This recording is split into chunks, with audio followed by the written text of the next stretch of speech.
My wife, who many of you know, was 35 years old when she finally paid off her student debt. The only reason she was able to do that is because she got her TV show, Curb Your Enthusiasm. She told me if I hadn't gotten that, I'd still be paying it. This kid is paying double what she paid for college and paying 7 times what I paid for college. And he felt very, very hopeless about his future, and he wants to have a home.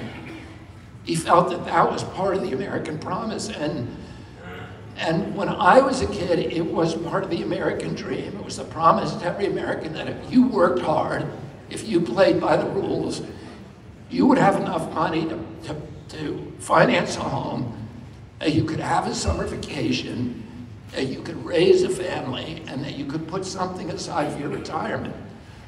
Well, today, and that was working one job. And today that is true for very, very few people in this country.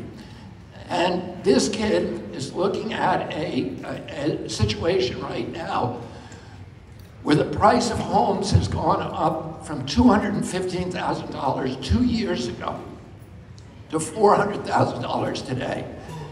And the interest rates of those homes have gone from 2 or 3% to 7%. That home is costing him many, many times what he could have bought it for 2 years ago. And why is it going up? It's going up for one reason, for the reason we have all of this inflation. We've spent $8 trillion on wars, at regime change wars that did nothing for our country, that made it more dangerous to be American, both abroad and at home, over the past 20 years, and the politicians did not have the courage to come to us and ask us for permission to tax us to pay for those wars. So the way that they do it is without taxation, without representation.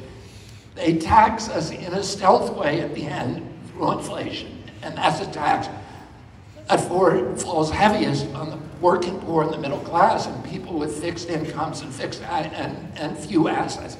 Tens of thousands of young and independent homeowners and landowners who each have a stake in our democracy, who are controlling the land base in our country. And the alternative to that is the old feudal aristocracy, where the land base is controlled by a small kleptocracy of billionaires and giant corporations. And that is the reason we fought the American Revolution, to change that system. But now we're going back to it. So these companies have, Larry Fink, who sits on the board of the World Economic Forum, who's the CEO of BlackRock. The World Economic Forum has promised us, in their words, a great reset where we will own nothing but be happy. And part of their plan for making sure we don't own anything is that they're buying up all the houses in this country. So this kid now is competing against BlackRock when he goes out and tries to buy a home. And BlackRock has a much bigger bank book. And so it pays a lot less interest to the home, and he simply can't. These kids, our children, cannot compete against those corporations. They have other issues, other bleak future, which is today in the United States of America, the average income is $5,000 less than the average cost of living. The cost of food, transportation, and housing. $5,000 less. How do Americans handle that? They handle it by putting that $5,000 deficit on their credit cards. And the bank and the credit card company are charging them 22% interest. If the mafia did that, they'd call it loan sharking and they'd go to prison. But if the bankers and the credit card companies do it, it's just business as usual.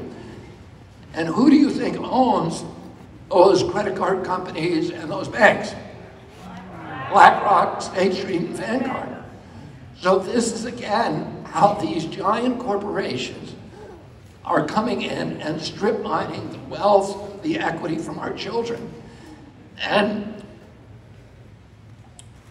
57% of Americans can now, more than half our country, our fellow citizens, cannot put their hands on $1,000 if they have an emergency in their family. So these are people who, if they see the engine light go on in their car, it is the apocalypse. It's the end of the world for them, because they know they can't afford the mechanic. They're going to lose their car. They're going to lose the job because they can't get to work.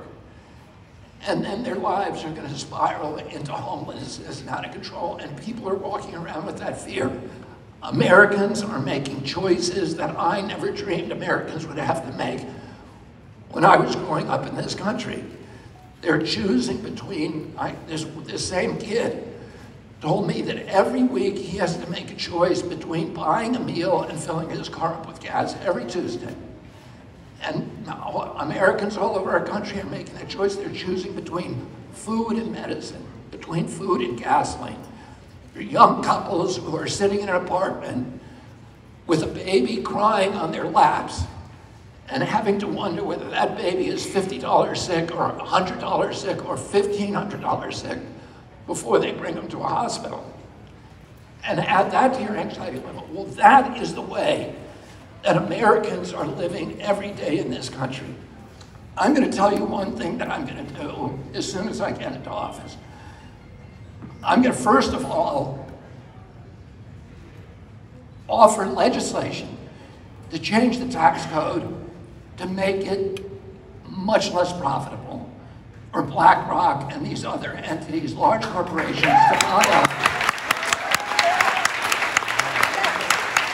up millions of single-family homes, because we cannot afford to have them competing against our children. And then I'm going to do this. I'm going to immediately create a class of mortgages for single-home buyers, first-time buyers, at 3% interest. I'm going to do that without raising the deficit. I'm going to drop this deficit. I'm going to unravel the empire abroad, and I'm going to bring that money home and invest it in America.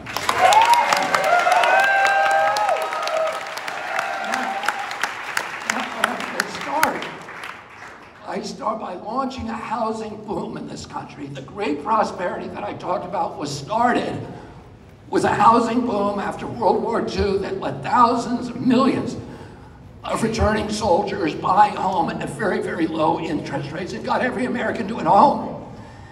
And I'm going to do that by this. You know that if you have a rich uncle and he agrees to co-sign your mortgage, you can get a much better rate, because the bank is basing that mortgage not on your lousy credit rating, but on your rich uncle's credit rating, which is much lower. So I'm going to give every American a rich uncle. And that uncle is called Uncle Sam. And he's going to co-sign your mortgage and guarantee it at 3%, which will reduce the average mortgage in this country by $1,000 a month and allow our